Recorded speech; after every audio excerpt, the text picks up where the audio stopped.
So we're back. We're on WrestleMania 12. We are, How did this happen? I don't know. No, I mean the show, how did it happen? Because it's fucking dreadful. No, I'm joking. I'm joking. It's all right. It's not too bad. Yeah, this is 1996. Yes. And this is a period where it could have gone one of two ways. 95, worst year in the business's history. Yeah. 96, what we've got here is a point where the WWF finally have got competition. WCW. And in this period, Eric Bischoff has taken over WCW and he's been given essentially Ted Turner's checkbook. Ted Turner, long a big fan of wrestling. Yeah. And with this, what has come with the checkbook is Ted Turner says, what do you need, Eric Bischoff, to beat the WWF and make WCW the biggest wrestling federation in the world? Yeah. And Eric Bischoff says, I need prime time and I need a live show. Ted Turner says to him, you have got it. So they debut WCW Nitro. They're beginning to get the big stars in. They've already got Hogan by this point. They've got Randy Savage. And Eric Bischoff says, let's do this in a way that's never been done before. It's live. We're not stayed. We will have nothing but top flight matches for the entire thing, and we will destroy the WWF. And that's what he sets out to do. What we got here is the WrestleMania. This is the first WrestleMania where they're reacting to what become the Monday Night Wars, where they're going, okay, we're going to be taking on someone who's richer than Vince McMahon. They've got a lot of the bigger name stars.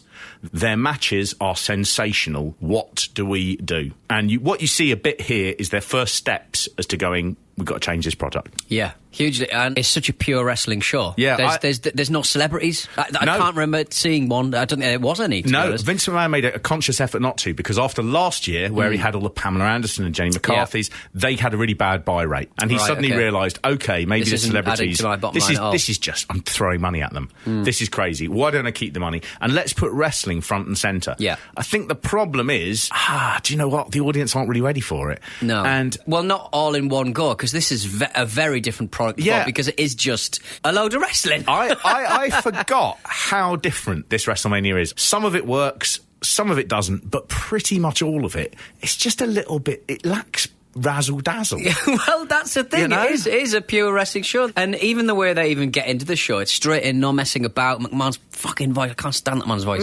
The first thing he says, he goes, "Balcom, everybody!"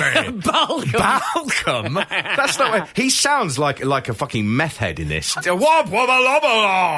Just crazy noises. And what about the Ultimate Warrior returning against Hunter Hearst Helmsley? What about the Hollywood Backlot Brawl? I can't wait for the Backlot Brawl, because Hot Rod, when Goldust gets through with you, you'll never work in this town again. He is. And do you know what? Jerry Lawler in this as well, because it's all pure wrestling and it's not silly fun. Yeah. Jerry Lawler doesn't really have a lot of gags. He kind of sticks out a little bit, doesn't he? Yeah. I'm still trying to process the final match, which we'll come on to. It was like a third of the whole. It was an hour long, obviously. Yeah. But like it was a third of the whole experience. It's 2 hours and 50, I think, which is not particularly long, but there's no flannel at all. No. Apart from the pre-recorded stuff, just there's no flannel at all. Whoa!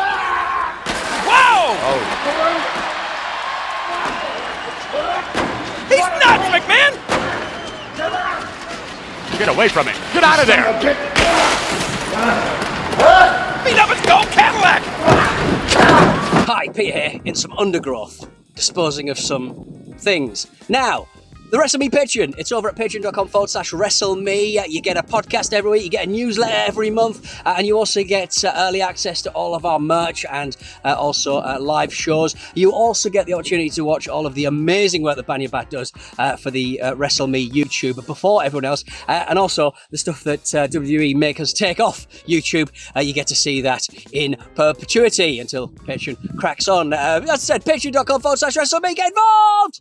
The dark match. Yes. They could have done with an extra match. I don't know why they made this dark. The bodydonnas skip and zip with Sonny. Oh, right. Defeat the Godwinns, Henry O. Godwin and Phineas I. Godwin. Yeah, now I fucking hate the Godwins because they're hillbilly pig people. We've done the Godwins, haven't we? Yeah, their names, if you look at them on your sheet, spell out hog and pig. Yes. Fucking bastards. Nice. Phineas's nicknames, or ring names rather, are incredibly enjoyable though, Mark. During his career, his long career, was Dennis Knight, Leatherface, Midian, Naked Midian. Yes. Naked Midian is a great gimmick from the point where everyone was just going, let's just fucking do what we do behind the stage in front of the curtain. That was Dennis Knight, just essentially wearing a bum bag, covering his pig farmer's junk. And he'd come out and everyone would scream. Yes, I Godwin, and then Ted Schlesinger. Yes. Ted Schlesinger sounds like the boss of a Sports Direct. I think selling his Schlesinger socks. I think that's actually a typo. Oh. He was Tex Schlesinger. Tex Schlesinger, that's even worse. I know, in WCW. One of those gimmicks where they just go, call him something that sounds like not human, and then that'll make him, zazzy.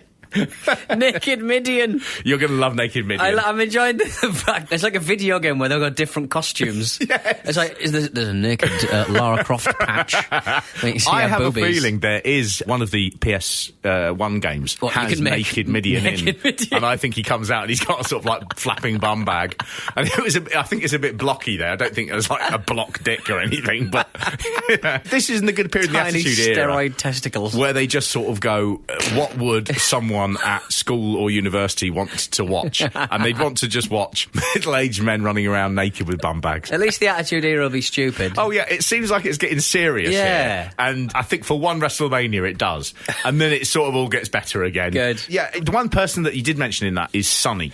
She never has a match in WWE. I think she comes back much later at WrestleMania 25 and is in a women's battle royale. But what she was so big, you cannot imagine it. Right. So she became 1996's most downloaded celebrity on AOL.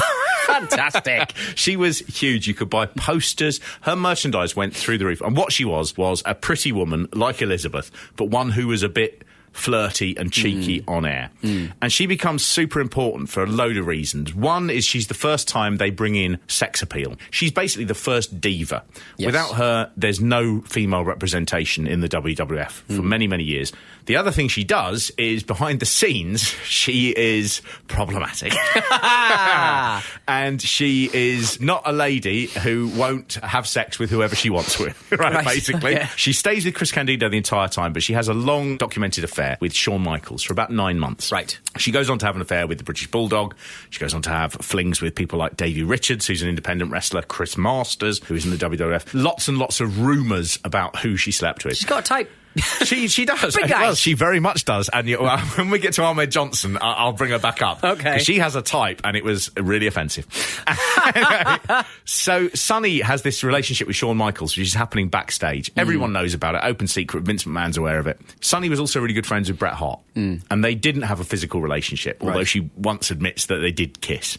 That's according to her. So not everything she says is reliable. So gossipy. I'm loving this. But what happens is Shawn Michaels, who at this stage is on a lot of painkillers and other strange pills, is paranoid and nervous, and he's got this girl who he really likes, and he thinks that she's carrying on with Bret Hart. Right. And this creates the seeds of the burning hatred between Shawn Michaels and Bret Hart that then go on for another decade and, in their own way, change the business. Oh, Sonny. It's so exciting. Wow. When you see her, you'll go, this woman for the mid-90s is sensationally attractive. She is so pretty. Her story doesn't end well. Right. So she stays with her boyfriend, Chris Candido, but she is fired from the WWE. There's rumours that he left because he found out about the affair, and he just simply left. And she had a long run-in with the only other woman who also makes her debut on this show, who is Sable. Right, yes. The two of them clash massively. Right. Who is the biggest, who is the sexiest? In the end, they end up firing Sunny because she's just too much trouble. Yeah. Chris Candido and her keep going together to ECW, WCW. In ECW, they sort of hit rock bottom, and she is addicted to a lot of pills. The stories about her, they are so numerous, and they are just so horrible that I'm not even going to touch them. You can just type in... No, don't even, I'm not even going to tell you what you can type in. Into AOL. Yeah, stop being prurient and just grow up, right? The allegations are everywhere. Female performers in professional wrestling are treated in the same fashion that child actors have been in recent years. We rip the lid off of our own industry. The performer formerly known as Sunny, Tammy Lynn Sytch, blows the lid off of professional wrestling tonight, exclusively on TNN. I was in the hospital, and she was on life support. And I was holding her hand, and she died. And she went cold in my hands. I didn't want to let her go. I couldn't let her go. There were some nights that I was hoping I wouldn't wake up next morning. Tell me about that. Describe that feeling. How dangerous is soma? Very. Good friend of ours died from mixing that with alcohol. Tell me about it. Well, his name was Louis Spicoli. There have been times when my dad died, I wanted to go with him. When my niece died, I wanted to be there with her too. But eventually, after a few years, she's very, very incapacitated by pills, often turning up in a state she can't work. She's fired from everywhere for being a mess. Yeah. It's also worth saying is she didn't have, as far as anyone knew, any problem with these sorts of medications until she started working for the WWF and the stresses that went with that and the weird road schedule. So she seems to have picked it up just by being in wrestling. It seemed that, like, them versus WCW. WCW had you could kind of work on a slightly less punishing schedule. Yeah, there are a few things. You have less dates. They don't tour half as much. Right. They don't do any world tours, really, apart from an occasional one to the UK. Okay. You also get a guaranteed contract. And a guaranteed contract says that you'll get paid this amount of money, whatever happens. Right. And the WWF didn't have that. You had to do it on a per-date basis. So if you didn't work, you did not get paid. Yeah. So the more work you did, the more you got paid. And that encourages people That to encourages you self-medicate to keep going, keep going. Now, this comes up again with Razor Ramon and Kevin Nash Diesel. They decide to take the guaranteed contracts, and this changes the business, and WWF then starts offering guaranteed contracts. Right. Now, by the time Sunny leaves, she's on a mid-six-figure contract. Right. She was so big at this time. Fast forward a whole load of years later, she's having real problems with substance abuse. Her husband, Chris Candido, he is in a match in TNA. He breaks his leg, and without warning, 4 days later, he dies of pneumonia in the hospital. He's 33. Bloody and from hell. that point, her life just really goes straight down. There's loads of problems with DUIs, and there's a burglary thing she's done for. She gets involved with people that she has domestic abuse issues, and she ends up going to prison a couple of times. She goes to rehab, which WWE pay for. Finally, she comes out. They put her in the Hall of Fame. It seems like it's going to be a happy story, but it doesn't last. And she once again spirals out of control. And as we speak, she is currently in prison. So it's a terrible way. She had a horrible period as well before this, where her job is she's a cam girl. And I don't think, if that's what you do, I have absolutely no problem with that. No judgment here. But with her, it's that thing of she was famous and it's £100 and some horrible fan will then watch this poor woman who has had a terrible life having a wank. I mean, it's really sad. She ended up doing some work for Vivid Video as well, making a porno called Sunny Side Up, In Through the Back Door.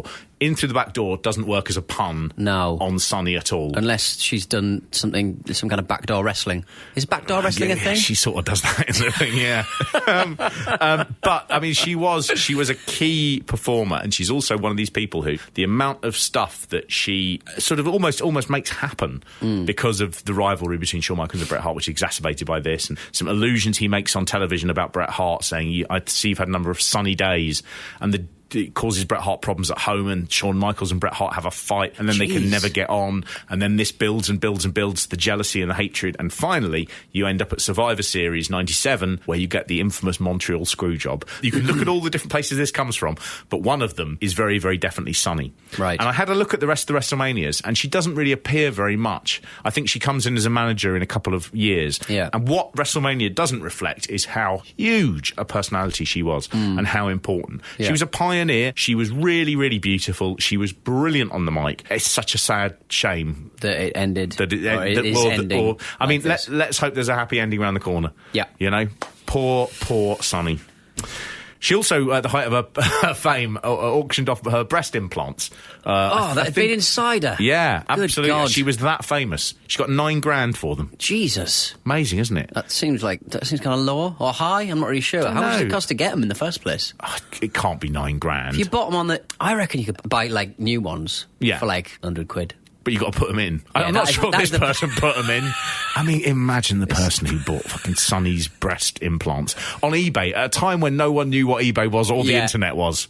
They shouldn't be selling things that have been inside people's body. There must be rules against that now. Oh, I'm sure there are. But in the old days, the Wild West of eBay. Yeah, what do you reckon? In fact, I know exactly what the first thing he did. Let's move on. Dog shit bin. Patreon.com/WrestleMe. Better than licking a dog's bum. Don't lick me. So let me tell you something, young lady. If you don't sign these, you're going to be all washed up. Washed up? Yeah, washed up. Oh, really? Yeah, up. It really is this easy.